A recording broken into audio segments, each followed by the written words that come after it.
Einstein coefficient. Einstein coefficients are B12, A21 and B21. इन तीनों के बारे में अभी हम देखेंगे. Einstein coefficients are the mathematical quantities which are measure of the probability of absorption or emission of light by an atom or a molecule. So basically Einstein coefficients एक mathematical quantities होती हैं that shows the probability of absorption and emission by the of light by atom या फिर molecules जो present रहते हैं उनकी respect में. Next is that is A21 is known as spontaneous emission, B12 is induced absorption or it is known as stimulated absorption and the last one is B21 which is stimulated emission. अब हम देखेंगे A21 which is spontaneous. अब हम देखेंगे absorption के बारे में. Absorption का केस हम लेते हैं. दो एनर्जी लेवल है हमारे पास E1 and E2. E1 energy level E1 के अंदर जो नंबर ऑफ एटम्स है वो है N1 और एनर्जी स्टेट E2 के अंदर नंबर ऑफ एटम्स है N2.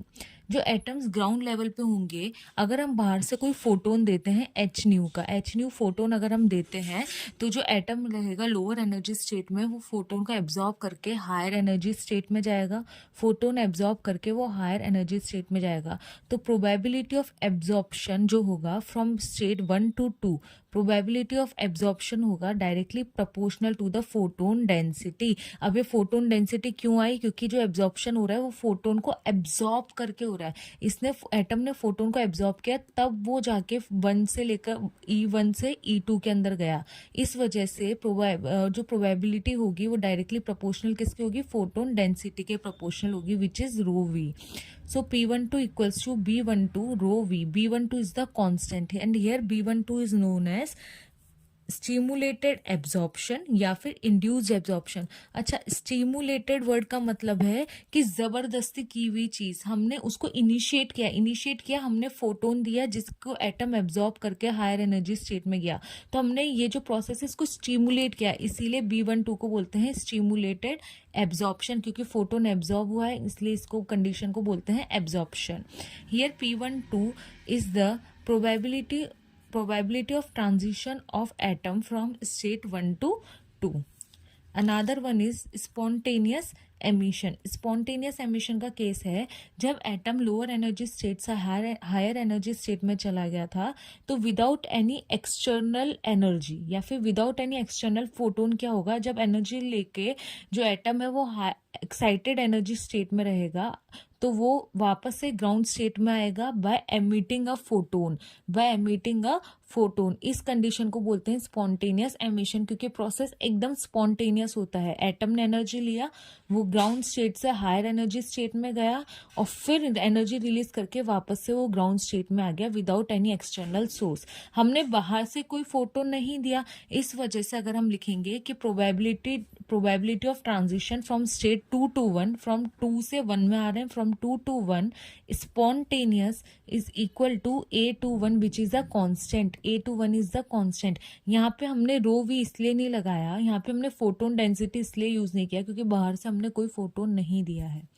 Without an external source spontaneous emission हो रहा है इसलिए directly it is equals to the constant.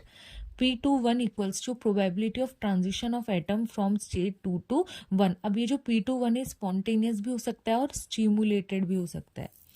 यहाँ पे जो हमारे पास A21 है that is the spontaneous emission constant या coefficient. Spontaneous emission coefficient. Stimulated emission is जो एटम हमारे हायर एनर्जी स्टेट में रहेगा, अगर हम बाहर से उसको फोटोन देते हैं यानी एच न्यू हम देते हैं तो एक्साइटेड एनर्जी स्टेट में जो फोटोन रहेगा वो एक्सटर्नल फोटोन को एब्जॉर्ब करेगा. जो एटम हमारा एक्साइटेड एनर्जी स्टेट E2 में रहेगा वो बाहर से फोटोन को एब्जॉर्ब करेगा और फिर वो वापस से ट्रांजिशन करेगा to the lower energy state by emitting 2 corresponding photons. इसकी यही फिनोमिनन से हमको लेजर मिलता है. क्या करेगा? बाहर से जब एक्साइटेड एनर्जी स्टेट में प्रेजेंट एटम बाहर से फोटोन को एब्जॉर्ब करेगा तो ट्रांजिशन करेगा to the lower energy state by emitting corresponding to photons.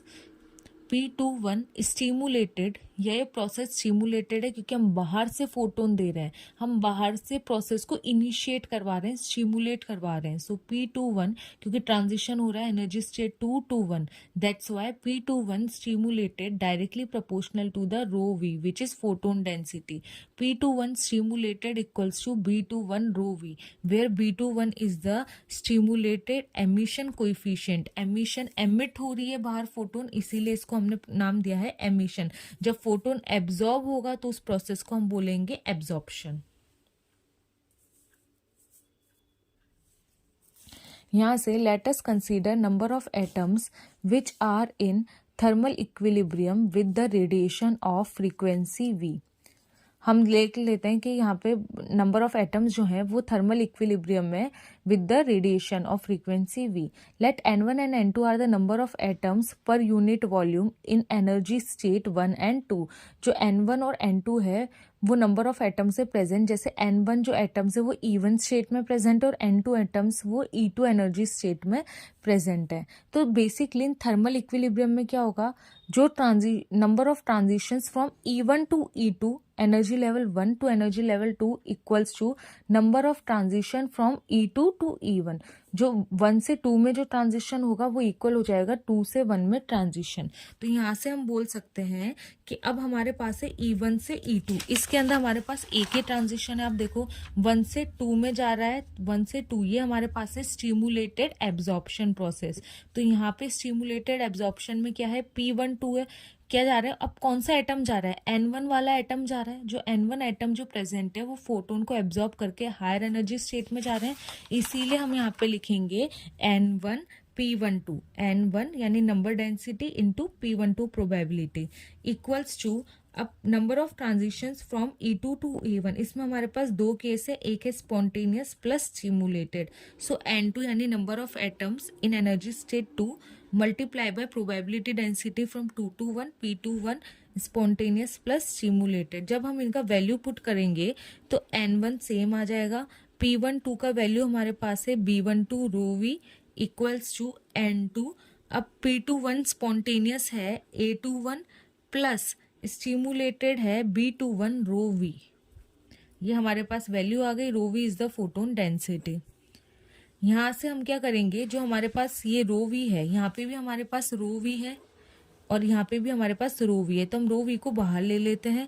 तो रो V ब्रैकेट में N1 B12 यहाँ से आएगा minus N2 B21 bracket close equals to N2 A21.